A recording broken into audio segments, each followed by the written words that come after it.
A strong magnitude 4.7 earthquake occurred in the North Pacific Ocean 119 kilometers, 74 miles from Russia around noon of Saturday, August 23, 2025 at 12:57 p.m. local time, GMT +11.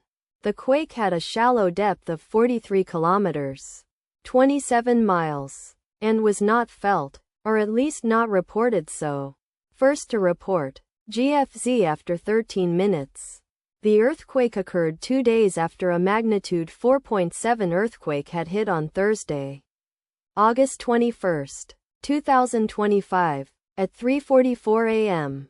GMT +11 local time, in 85 kilometers, 53 miles, distance to the north. Data source from Volcano Discovery.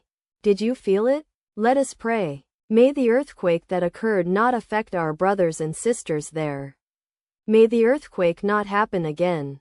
And may God protect everyone. Amen.